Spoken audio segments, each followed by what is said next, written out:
Welcome to Entrepreneurial Entrails for some short stories on the guts and glories of being an entrepreneur.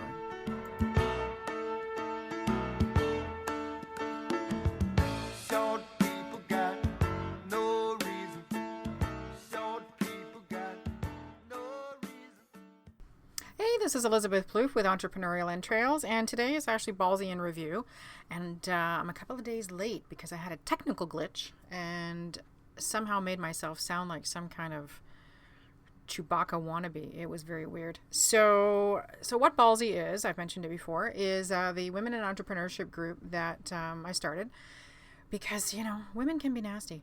And I have fantastic female friends, don't get me wrong, but I always operate from a place of no fear in that. Don't get me wrong, I get afraid, but I never look at somebody and immediately think how they're going to screw me over. And so one of the reasons this group was created was to provide a safe place for great business discussion, growth, scale, leadership, all kinds of different topics.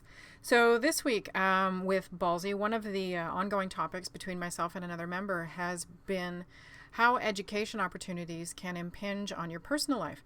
And she takes great umbrage when events are only offered at night. And I can understand that. One, she's really busy, and two, from her perspective, if you are focused and concentrating on your business, then education should be a part of that plan, and you should be able to, especially if you're the business owner, allocate time and energy towards educational and networking opportunities. So part of our conversation going back and forth has been the difference between being an employer or the boss and allocating that, and the challenges that go with that, but also being an employee and being willing to grow a pair and identify opportunities that will be beneficial and taking them to your boss. And for my having been now involved in agile and change leadership for the last couple of years through being an event coordinator, I've been really inspired to be far more proactive in that type of situation. But I'm also my own boss, so it's a really easy conversation. Elizabeth, this would be a great opportunity. Thanks, Elizabeth. Off you go. Whereas a lot of employees have to jump through a ton of hoops, and it's ridiculous. And if they're working in a culture of fear already, it's really hard for them to approach a boss for time off. There's the impact as far as, does somebody else have to cover your work, or what kind of impact it is on your colleagues? Is it of value to the organization? What are the parameters that are required by the organization in order to take the time off, depending on what it is, of course. If it's a 1-hour seminar or something in the morning, it should be no big deal. But I attended a fantastic communications workshop given by Mike Edwards 2 weeks ago, and it focused on being in the moment, being open, connecting, and committing to the conversation. And it was all day. And it was fantastic. It would not only be beneficial personally, but professionally. But if you were to take that to an employer, they might not really see the overall value. And that's where the challenge comes up. So you have the employer's perspective and mindset and all their baggage behind them personally. And then you have the employees who don't necessarily have the chutzpah needed to take the initiative to get the education and potentially the organizational culture, which might prevent you from making that conversation happen in the first place. So we covered a lot of that. The other thing also for entrepreneurs, and I'll say women in particular only because that's the only perspective I have, is that we're so busy working on our business, we don't allocate the importance necessary on educational opportunities. And quite frankly, you can't afford not to. Not only is it an excellent opportunity to network and potentially connect with great industry experts, but it's also an opportunity to add value to your business. And regardless of whether you're the entrepreneur or the employee, when you can't speak intelligently to all aspects of your business, it's negative. From an employer's perspective, you would hope that your training is enough, that your employee can be a good ambassador out in the community, but that's not always the case. And if an organization works in silos where you don't have the opportunity to really learn some of the broader aspects of the organization, or if you're in if you're in a manufacturing situation and you're up in admin, you may not know what goes into product production, and I think that's a disservice to your employees. I don't really understand the silo logic. You're not doing anybody any favors. Educate all your employees so that they can be ambassadors and advocates for your organization wherever they are. Likewise, as an entrepreneur, it doesn't matter what your business is, the broader your range of knowledge, the more you can help your clients, and that's always the main goal. And so if you don't make educational opportunities a priority, you're doing yourself, like I say, a disservice. So we covered a few things that if it's first thing in the morning, or even if it is all day, coordinate your time. If as an employee you were on shift work, you'd have to make it happen, especially if you have kids or what have you. And I'm fortunate to have a fantastic husband who, when my children were younger, if I needed to do something, he would help me out. If you're not in that position, sorry about that, but you still need to somehow make it happen. I'm sure you've got a buddy who can take the kids in the morning, something.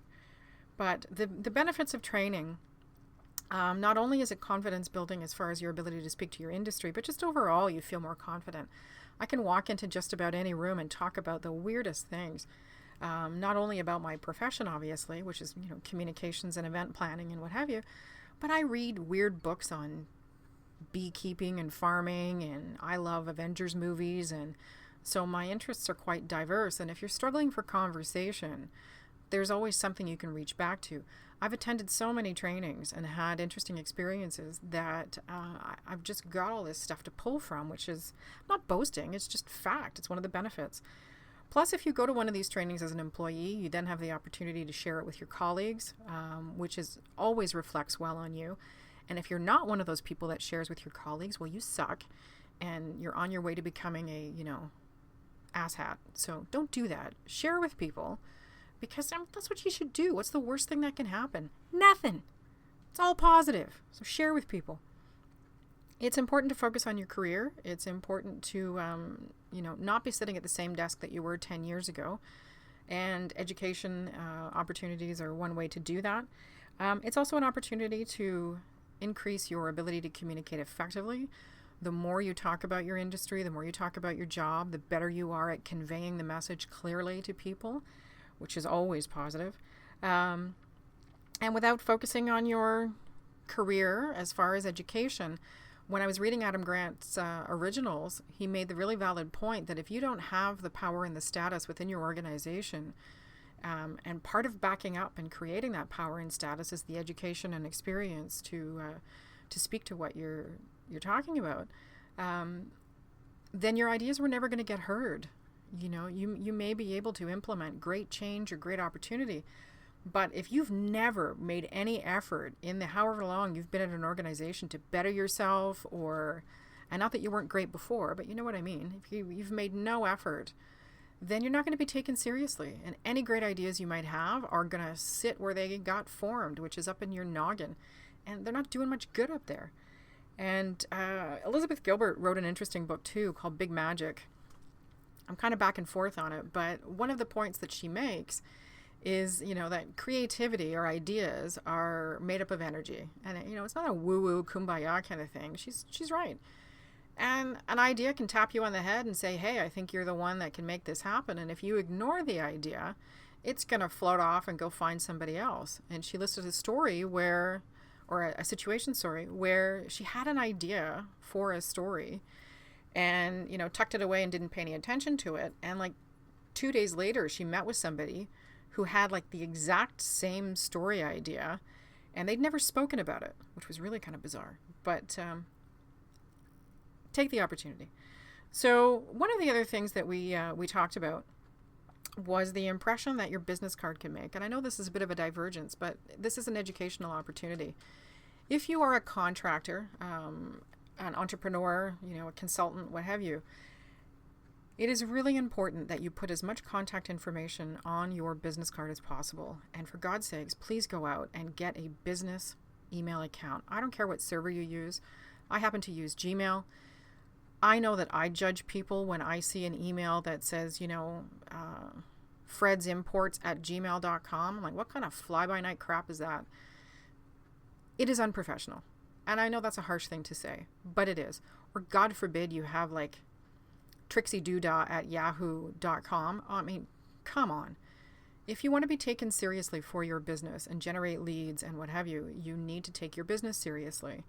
And one of the things somebody mentioned is that based on the business card and the contact information provided, that influences the type of contract that they create to work with that contractor. They will require deposits. They will require far more from the contractor in order to work with them.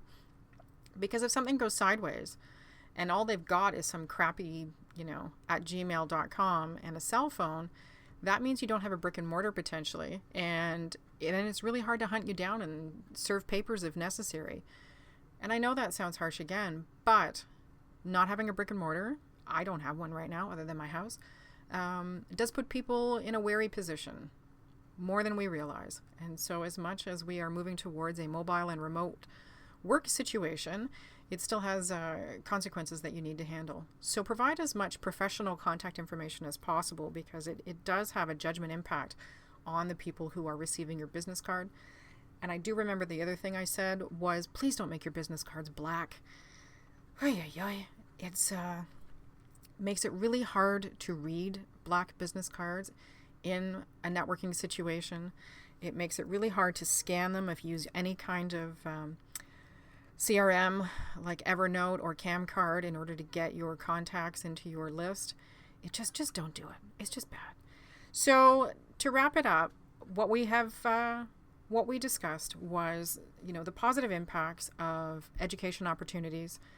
If you are an employee, growing a pair and asking your boss. As an entrepreneur, make it a priority for your business. There's so many benefits I can't even begin to tell you. And as far as a little marketing tip, your business card does make an impression. And if you're at gmail.com and your cell phone and your card looks like crap, people will judge you and you might lose work because of it. So wise up. Lose the black. That's it for today. I'd love to hear if you've taken any trainings recently and what the positive was for you. And, shoot me a picture of your of your business card. You can tag me on Instagram at mcvplouf, or, shout out a tweet. I'm also at mcvplouf on Twitter. I hope you're having a fantastic day. And as always, just know you have the guts and glory to make your own story. And we will talk to you soon. Have a fantastic day. Bye-bye. Got